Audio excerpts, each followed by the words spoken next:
معزز سامعین اور میری اسلامی اور دینی ماں اور بہنوں، کئی دنوں سے اولاد کی تربیت، اہمیت اور ضرورت کے عنوان سے آپ کے سامنے کئی باتیں پیش کی گئیں۔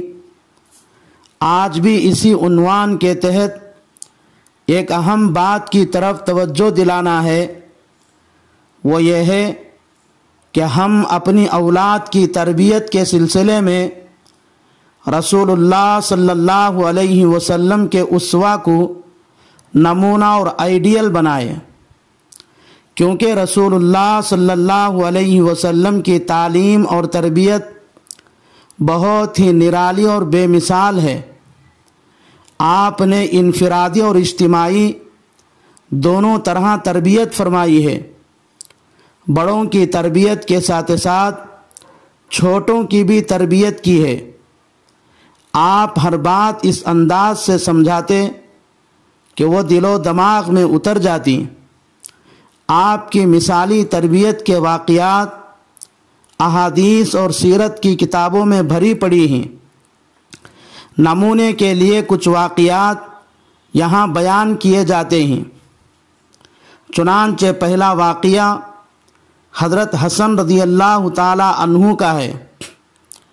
حضرت حسن رضی اللہ تعالی عنہ آپ کے محبوب ترین نواسے ہیں۔ آپ کی نگرانی میں انہوں نے بہت ہی اچھی تربیت پائی۔ چنانچہ بخاری اور مسلم میں روایت ہے کہ حضرت حسن رضی اللہ تعالی عنہ ایک مرتبہ بچپن میں صدقے کے کھجوروں میں سے ایک کھجور اٹھا کر منہ میں ڈال لیا۔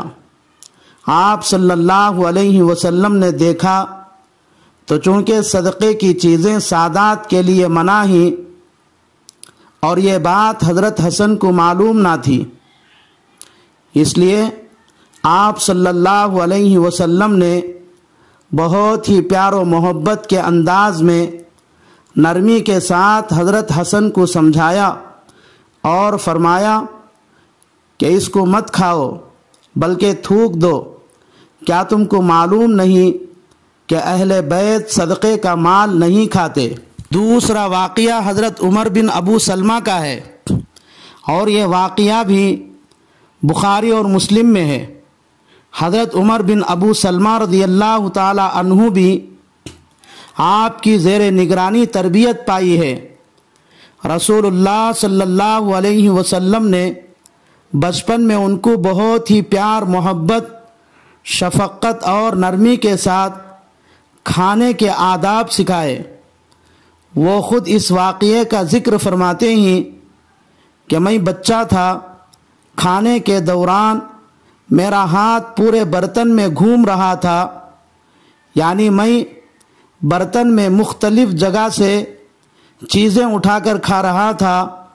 آپ نے مجھے کھانے کا طریقہ بتاتے ہوئے فرمایا، اے بچے، جب کھانا شروع کرو تو پہلے بسم اللہ پڑھ لو، پھر سیدھے ہاتھ سے اپنے سامنے سے کھاؤ۔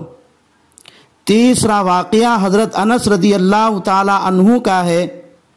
حضرت انس رضی اللہ تعالی عنہ تقریباً 10 برس آپ کی خدمت میں رہے اور آپ کی تربیت سے خوب مالا مال ہوئے۔ ایک موقع پر آپ نے حضرت انس رضی اللہ تعالی عنہ کو گھر میں داخل ہونے کا طریقہ نہایت خوش اسلوبی سے سکھایا۔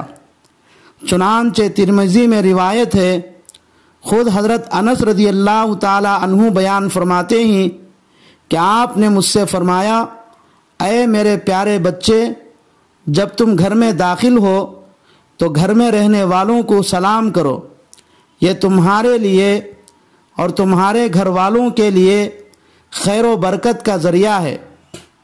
اسی طرح ایک اور موقع پر نصیحت فرماتے ہوئے ارشاد فرمایا، اے پیارے بچے، اگر تم صبح شام اس حالت میں گزارو کہ تمہارے دل میں کسی کے لیے حسد اور کینہ نہ ہو، یعنی تمہارے سینے میں کسی کے متعلق کینہ نہ ہو، کیونکہ یہ میری سنت ہے، اور جو میری سنت کو زندہ رکھے گا گویا کہ اس نے مجھے زندہ رکھا، اور جو مجھے زندہ رکھا وہ میرے ساتھ جنت میں ہوگا۔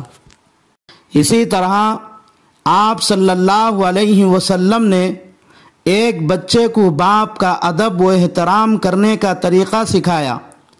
چنانچہ حضرت ابو ہریرہ رضی اللہ تعالی عنہ سے روایت ہے کہ نبی اکرم صلی اللہ علیہ وسلم نے ایک آدمی کو دیکھا کہ اس کے ساتھ ایک بچہ ہے۔ آپ نے پوچھا کہ یہ آدمی کون ہے؟ اس بچے نے جواب دیا کہ یہ میرا باپ ہے۔ آپ نے فرمایا ان کے آگے مت چلنا، ان کی عار اور بدنامی کا ذریعہ بننے والے کام نہ کرنا، ان سے پہلے خود نہ بیٹھنا، ان کو نام لے کر نہ پکارنا۔ آپ نے دیکھا کہ اس بچے کو آپ صلی اللہ علیہ وسلم نے باپ کا ادب و احترام کرنے کا طریقہ کس قدر عمدہ اور بہترین طریقے سے سمجھایا۔ ہر بچے کو ان ارشادات پر عمل کرنے کی ضرورت ہے۔ اسی طرح ایک اور واقعہ ابو داود اور ابن ماجہ میں حضرت رافع بن عمر غفاری کا لکھا ہے۔ وہ خود فرماتے ہیں کہ جب میں بچہ تھا تو انصار کے کھجور کے درختوں پر پتھر پھینکا کرتا تھا۔ ایک دن انصار مجھے پکڑ کر محمد صلی اللہ علیہ وسلم کی خدمت میں پیش کیا۔ آپ نے مجھ سے پوچھا کہ اے لڑکے، کھجور کے درختوں پر پتھر کیوں پھینکتے ہو؟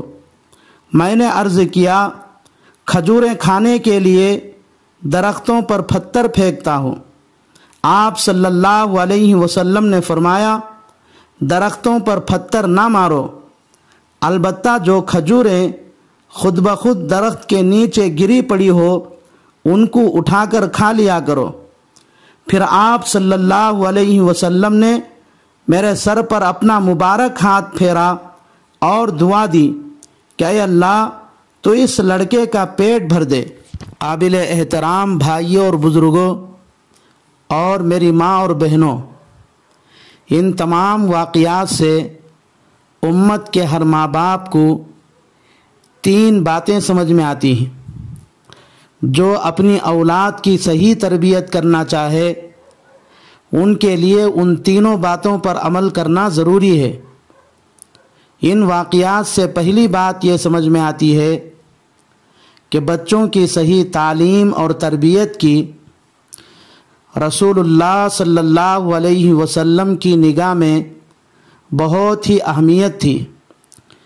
اسی لیے رسول اللہ صلی اللہ علیہ وسلم نے نبوت کی اتنی بڑی ذمہ داری کے باوجود آپ اپنے ماتحت رہنے والے بچوں کی ایک ایک چیز پر نظر رکھتے تھے اور نامناسب کاموں کی بروقت اصلاح بھی فرماتے تھے۔ دوسری بات یہ سمجھ میں آتی ہے کہ بچوں میں جو غلطی دیکھے پہلے اس غلطی کی وجہ معلوم کر لینا ہے،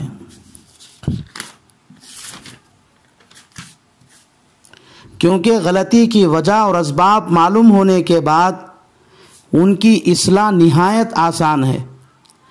تیسری بات یہ سمجھ میں آتی ہے کہ بچوں کی تربیت میں لب و لہجہ مشفقانہ، ہمدردانہ اور کریمانہ حکیمانہ ہونا چاہیے، نہ کہ ذلیلانہ، جاہلانہ اور درندانہ، تاکہ بچے یہ محسوس کرے کہ ماں باپ ہمارے خیر خواہ ہیں۔ اللہ سے دعا ہے کہ اللہ تبارک و تعالی تمام مسلمانوں کو اپنے بچوں کی صحیح تعلیم اور تربیت رسول اللہ صلی اللہ علیہ وسلم کے اسوے کے مطابق کرنے کی توفیق عطا فرمائے۔ آمین۔ وآخر دعوانا ان الحمد للہ رب العالمین۔